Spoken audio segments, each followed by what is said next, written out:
It is done and dusted. Chido Obi signs for Manchester United as we do look ahead to what's coming. Man United up against Aston Villa in the English Premier League. Could it be the last game for Eric Ten Hag, or is it again another weekend of anticipation and speculating on the job of the boss? Welcome to the United Sport. My name is Webb. It's been a minute, guys, but here I am back again with some big breaking update concerning our beloved club and a player we all know has been so important and loved by many United supporters even before he joined us. Let's get into it. Chido Obi Martin, the Danish 16-year-old attacker or striker, has finally signed for Manchester United, confirmed it himself, and that was his tweet, his post on his Instagram, saying he's very happy to sign with this amazing club. Arsenal guys, if you passed here in a way, listen, the boy said, for this amazing club,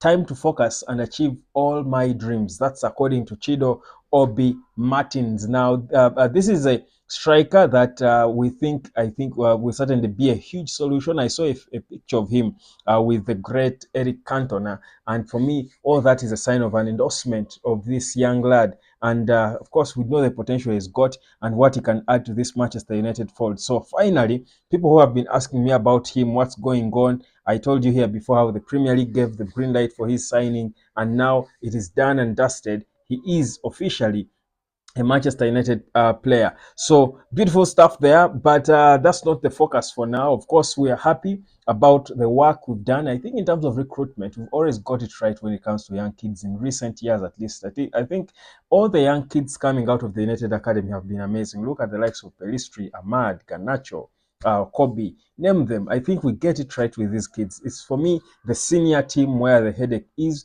and that's where solutions have got to be got. So what are then going to be the solutions for Man United to try and not lose against Aston Villa? That's the question. Now, listen, quick one. What Eric Ten Hag did after that draw, the disappointing draw against FC Porto, Eric Ten Hag had it planned. I think they had it figured out already. So what they did is they had planned an overnight stay. They had planned to stay another night in Portugal. So they took advantage of the facilities of Boa Vista.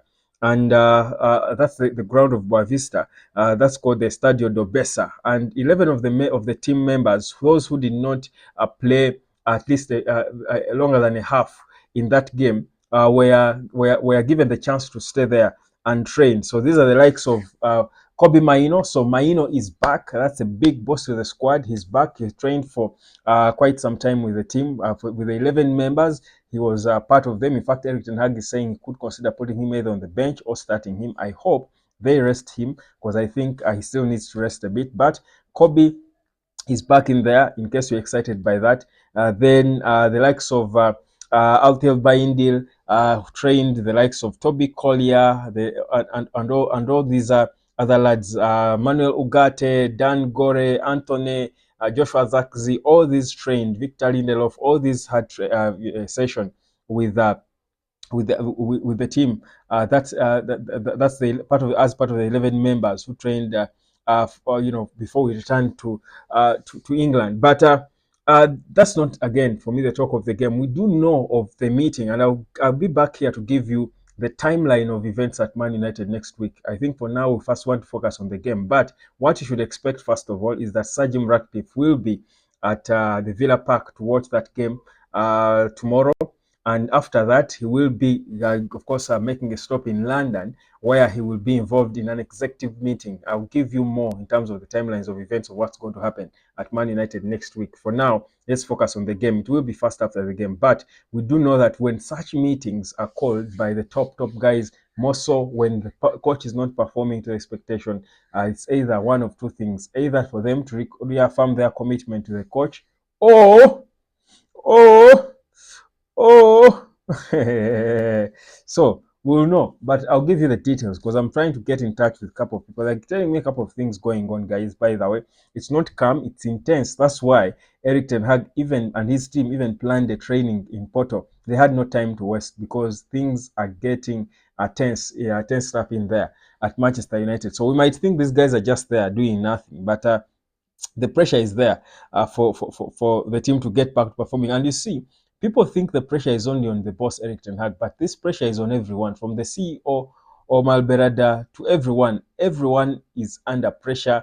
to get the ball rolling, to get to perform, because they hired so many people, you would call experts, and they are all expected to help in improving the performance of the team. So it's quite a critical point. And now, if we get proper into the game, I was trying to focus on Man United, and of course, I know it's always not the best thing for you to focus on yourself when you're going to face a big opponent. You want to first understand what the opponent is like, how they set up, and then you can then know how you're going to plan for them and strategize for them. But you see, when you've got so many issues within, you probably don't even have the luxury to first peep into your opponent and see how you can adjust to try and deal with them. But for me, I was looking at this Man United squad, and I actually felt like if Eric Ten Hag tinkers a little bit with his team, with his squad in terms of personnel, we might have a good chance against Aston Villa. It's not a game far out of our reach. It's not like Aston Villa are unbeatable. Like, we can't beat them because how we've struggled and all. They can be beaten. But if Eric Ten Hag does the same things the same way, certainly it's going to be difficult. My first feeling is we need to see Eric Ten Hag switch it up a bit in the back. Now, his switching up can be one of two things.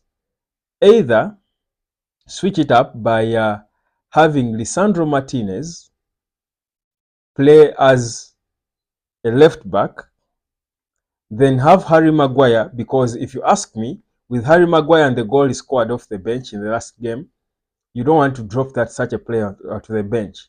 Now, the obvious thing would be Eric Ten Hag dropping Mathis de Ligt and playing Lisandro Martinez next to Mathis de Ligt. That would be the obvious. But if Eric Ten Hag can be a bit critical and creative, my feeling is let him do this. Take a look at this, guys, and you can give me your opinions about this game. Guys, I'm no coach. This is me just loving on the club and just trying to create solutions that I think can make sense, and I'll try to justify all my solutions that I come up with. So look at this.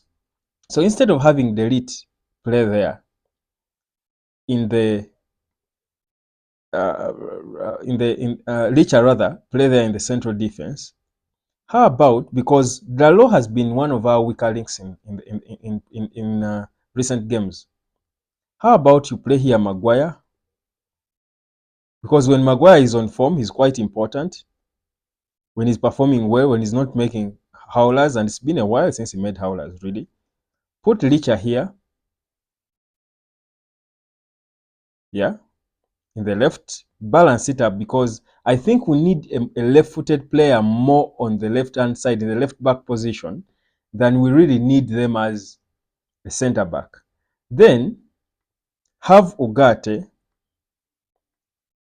solidify it a bit.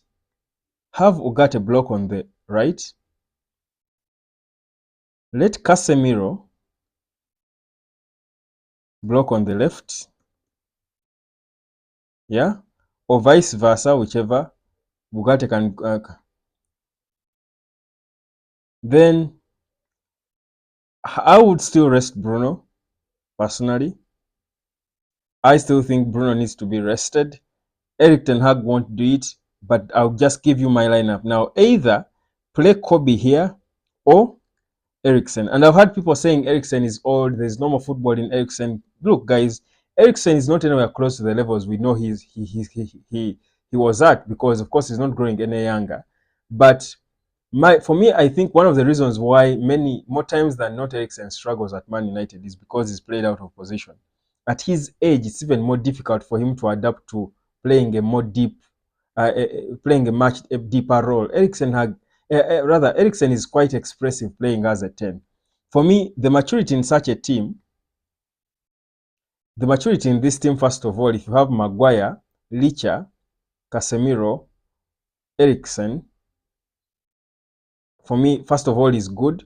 It will handle the pressure you should expect to get in the West Midlands. That's at Villa Park. That's one. But also, I feel like this gives us balance because this is where we've lost most of these battles. Because the thing about Unai Emery's Aston Villa and how they play is they just make you toil. They just grind the life out of you.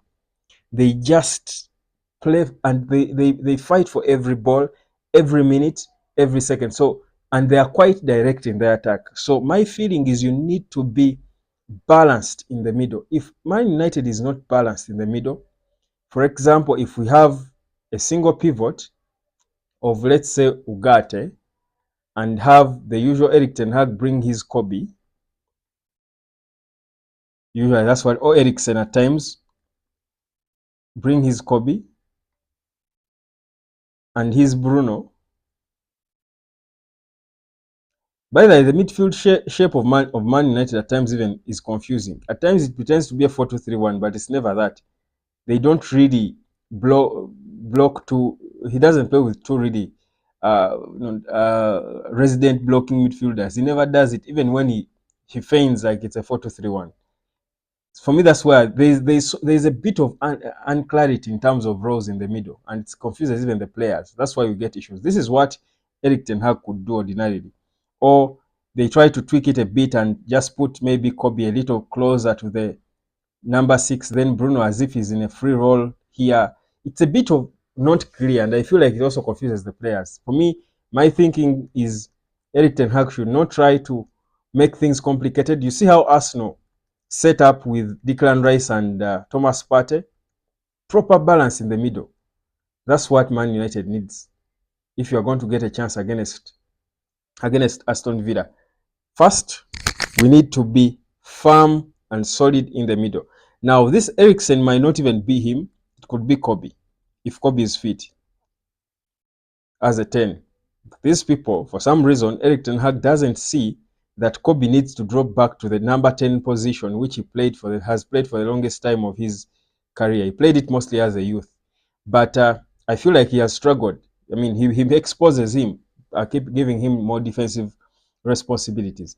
But for me, this is what I expect. Of course, knowing what Eric Ten Hag is like, the closest he can do to this will be having Bruno here because of him not being red carded. And I don't see Eric Ten Hag playing Licha on the left. If not this, again, now I'm giving you my view. Keep your Dalo if he wants to.